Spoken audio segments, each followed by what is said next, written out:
Neighbors living in this historic district in downtown Fort Myers say they've been blindsided to changes being floated around in their backyard. It has to do with this warehouse here. This property, used for city records and storage and for parks, could be turned into more than 100 parking spots for city vehicles.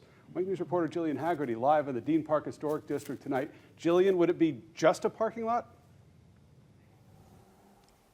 Yeah, well, Chris, the parking lot is going to be used specifically for city vehicles. Now, when I walked around the neighborhood today, I had people who were talking to me about that they weren't aware of this change, and they also don't want this here. And they were making signs just like this one, telling people to be more aware of this change happening.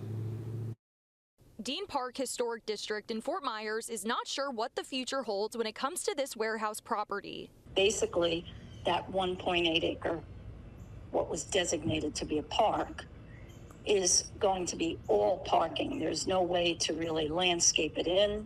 It's currently used for city record storage and for Parks Department offices, but in June the city decided to use the property for more than 100 parking spots for the city vehicles, making the historic district different and not in the way neighbors wanted to see. You know, it just would totally change the nature of our neighborhood. And so that's why we're really upset about this. Bob Andrews has lived in the historic district for 9 years and says he's moved here for the beauty of the neighborhood and says he doesn't feel he has a voice in this decision.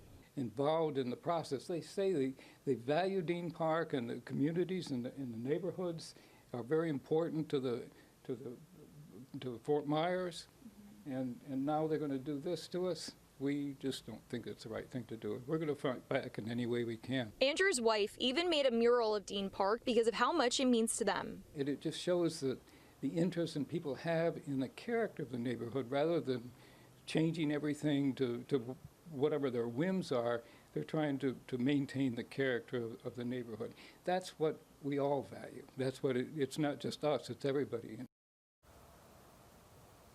Now, there will be a meeting Wednesday at the Riverside Community Center from 6 to 7. And if you can't make it in person, there's also going to be a Zoom, and you can find the link to that at winknews.com. Reporting live in Fort Myers, Jillian Haggerty, Wink News.